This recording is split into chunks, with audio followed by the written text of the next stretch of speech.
armed with knives, armed with chemical, biological, nuclear weapons. Fanatics, terrorists, September 11th. September 11th, killers, September 11th, terrorists. Terrorists of Al-Qaeda, terrorists, nuclear weapons, terrorists. 9/11, terror, terrorist, evil. September 11th, September 11th. The terrorists, war and danger. September 11th, terrorism, global terrorism, terrorism, terrorism, terrorists, terrorists, terrorists, terrorists, the terror, terrorists, terrorist, terrorism. September 11th, global terrorism, terrorist, terrorism. September 11th, world terrorism, terrorism. September 11th, global terrorism. September the 11th, terror, weapons of mass destruction. September the 11th, September the 11th, terrorists, the evil terrorists, no.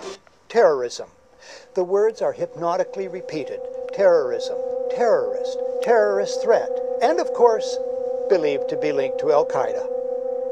But it's the so-called war on terrorism that's in our faces practically 24/7 as the inescapable focus of our existence. One day, our grandchildren will look back on this time and ask, how was the war on terror won?